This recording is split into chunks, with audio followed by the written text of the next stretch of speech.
I remember the way her eyes gleamed with cold satisfaction as the judge delivered his verdict, awarding her the house, the savings, even the dog I'd raised from a puppy. My chest felt hollow, as though someone had scooped out everything I'd ever cared about and left me a shell. We'd been married for nearly a decade, enough time to build a life I foolishly thought was unshakable. Yet in a handful of court sessions she had systematically claimed every piece of our shared world. Back then she stood tall in expensive heels, flicking me a glance that radiated triumph. I left the courthouse that day drowning in bitterness, convinced I would never set eyes on her again. But fate, it seemed, had other plans. When I saw her in court a second time, she was hardly recognizable. Fragile, haunted, utterly broken. I want to say it was easy to hate her, and for a while it was. My name is Dan, and I once believed in forever. We met in college, her name was Ariana, and she was vibrant, ambitious, the kind of person whose laughter lit up a room. She fell for my quiet sense of humor, I fell for her brilliance and the softness behind her quick wit. We dated through senior year, got married soon after graduation. Life was never perfect, but for a long stretch it felt stable, real. We combined our incomes, saved for a dream home, even talked about kids once we felt ready. Ariana soared in her marketing career, while I maintained a steady job in finance. Our routine was comfortable, if a bit predictable. Then came the day I discovered the affair. It was subtle at first, late-night text messages she dismissed as work emergencies, a new perfume she never bothered explaining, muffled phone calls I wasn't allowed to overhear. I tried to quell the growing knot of suspicion.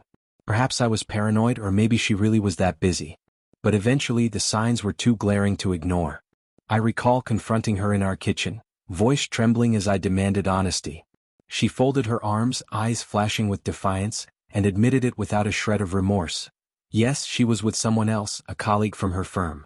My stomach lurched at her callousness. It wasn't just that she confessed, she seemed relieved to have it out in the open. She tossed her hair, said something about outgrowing me, about wanting more from life. The ring I'd saved up for, the vow we'd once promised, none of it mattered. That night, I slept on the couch, fighting a tumult of anger, heartbreak, and betrayal. She retreated to the bedroom, shutting the door as if I were a stranger. The next day she served me with divorce papers. The swiftness of her actions still stuns me. She had it all lined up. A relentless attorney, claims of emotional neglect, demands that I pay spousal support. I was too reeling, too naive, to muster a strong defense.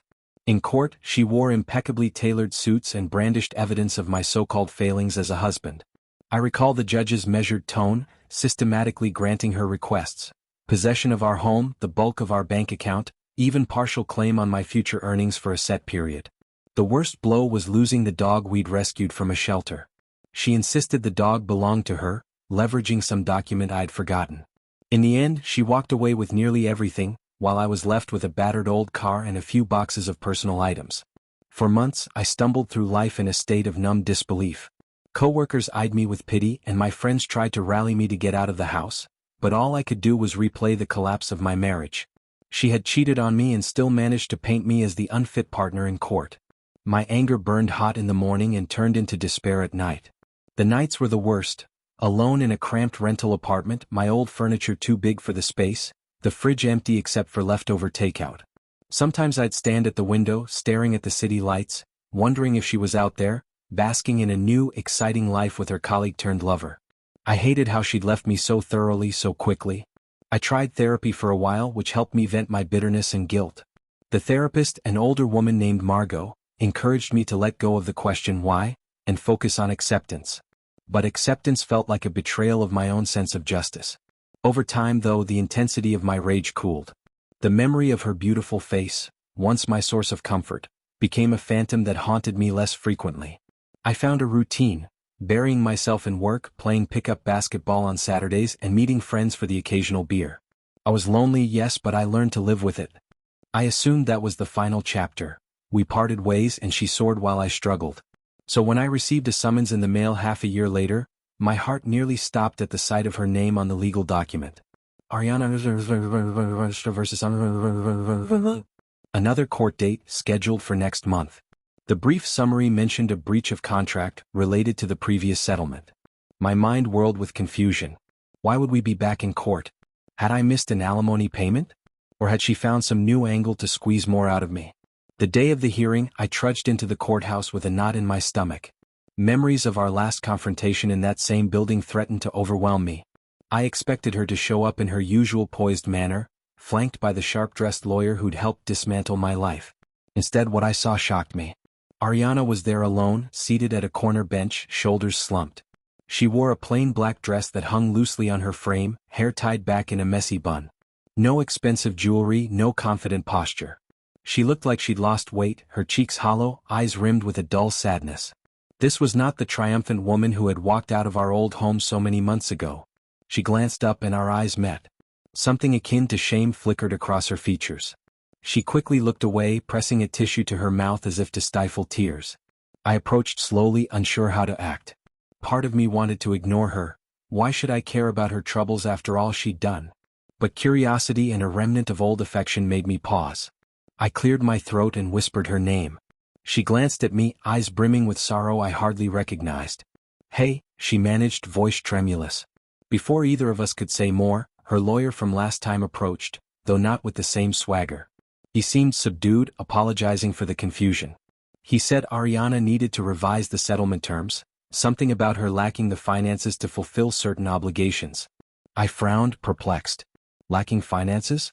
It turned out the story was more complex. After her affair and our divorce, she'd pinned everything on her new lover, hoping to build a future full of travel, fancy restaurants, and carefree living. But the affair fizzled, or more accurately, he kicked her to the curb once he found someone else. Without that relationship, she was saddled with the mortgage on a home she fought to keep, massive credit card bills, and the car lease in her name. She'd also lost her job, apparently due to office politics after the scandal with her co-worker. Now she was drowning in debt. She needed the court to modify certain financial obligations. The hearing was a formality to address the changes in her financial status. I felt a dizzy swirl of emotions. I'd pictured her flourishing, dancing on the ruins of my heartbreak, not barely scraping by. Then, as we stood before the judge, I realized how broken she truly was. She had no money, no stable job, and was pleading for relief from the mortgage that was suffocating her. The judge looked at me, reminding me that I'd been forced to relinquish many assets. He asked if I contested her request. I looked at Ariana, hunched in her seat, and a wave of pity cut through my anger. Though she'd hurt me terribly, she was still a human being in despair. The judge wanted to know if I was open to an arrangement that alleviated some of her burdens, maybe letting the house go to foreclosure or short sale. I barely recognized the man I was in that moment. Before, I might have demanded she reap what she sowed, that she wallow in the consequences of her choices. But seeing her hollow eyes, the trembling hands she clasped around that tissue, I answered calmly that I wouldn't stand in the way. If letting the house go was the best resolution, so be it. I had no interest in punishing her further. The judge nodded, seemingly relieved to avoid a bitter confrontation. After the brief hearing, we found ourselves outside the courtroom, awkwardly lingering. She swallowed hard, speaking in a hushed tone. I know I don't deserve your kindness, Dan, but thank you for not fighting me in there." I shrugged, feeling an unsteady mixture of relief and sadness. "I'm not out to destroy you," I murmured, thinking of how she once sat victorious in that same courthouse months ago. "You got everything, remember? I guess it didn't turn out the way you planned?" Her eyes welled up. "No," she whispered, voice cracking. "I lost more than I ever realized. I messed up. Big time." Silence stretched between us. I wanted to say 100 things, how she broke my heart, humiliated me, and walked away. But I just stared at her, noticing the tear glistening on her cheek. She looked so frail that my anger lost its edge. She took a shaky breath, adding, "I'm sorry, truly. If I could undo everything, I would. That new life I chased was a fantasy. I ended up lonely, used, and tossed aside." I studied her face, remembering the vibrant woman I fell in love with. It pained me to see her so deflated. "So what do you do now?" I asked. She shook her head, tears falling. "I don't know. I might move in with my sister, try to rebuild.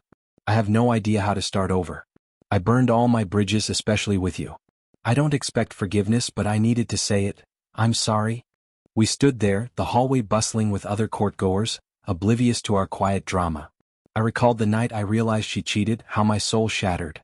Part of me wanted to scream, to say that apology was too little, too late. Yet another part of me recognized that her life was in ruins, and she was searching for a fragment of compassion. I took a breath, the ache in my chest sharp but not as crippling as before. "Apology accepted," I said softly, even if I hadn't fully processed it. She nodded, relief mingling with grief in her expression. I offered to buy her a cup of coffee in the lobby, a truce of sorts. She agreed, and we sat in stiff silence at a small table by the window. She sipped her coffee, holding it with trembling hands. She told me bits and pieces, how her lover eventually got bored, found someone younger or wealthier, how she ended up stuck with a huge mortgage and bills she couldn't pay, how she was fired in a wave of layoffs. She admitted to nights of tears and regrets, to seeing my face in her dreams, wishing she'd never strayed. I listened quietly, trying not to let bitterness surface. I'd rebuilt my life somewhat, renting a decent place, throwing myself into my job.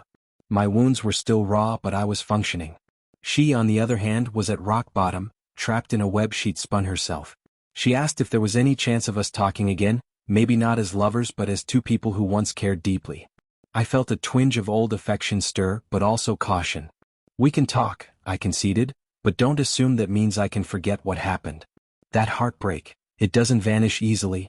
She nodded, tears threatening again. I understand. I'm just grateful you're willing to hear me out at all. After that day we parted ways in the courthouse parking lot, exchanging a tentative goodbye. I watched her walk toward a battered old sedan, shoulders hunched, looking smaller than I'd ever seen her.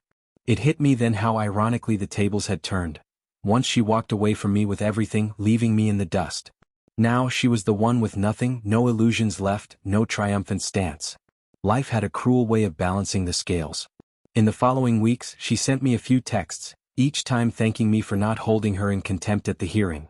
She updated me that she'd moved in with her sister, started applying for jobs again. I responded politely but always kept an emotional distance. The pity in my heart warred with the memory of how thoroughly she'd gutted me. My therapist urged me to think of it as closure, a chance to see that she wasn't the perfect victor she once seemed. One quiet Sunday morning, I found myself driving by the old house that had once been ours. A for sale sign stood in the yard, presumably a short sale or bank repossession. A wave of nostalgia washed over me. We used to plan our future in that living room, talking about expansions or a nursery if we decided on kids. Now it was just an empty structure, an emblem of a marriage that couldn't survive betrayal. I parked for a moment, remembering the good times. For the first time in months, I didn't feel a sharp stab of pain. Instead, a gentle sadness tempered by acceptance. And so life moved on. I can't say I forgave her fully, or that I invited her back into my arms. Some wounds are too deep for a neat fairy tale ending. But seeing her broken in court reminded me we're all fallible, capable of making terrible choices that lead to ruin. It doesn't excuse her betrayal, nor does it erase the hurt she caused, but it kept me from drowning in endless resentment. She was human and she'd paid a high price for her mistakes.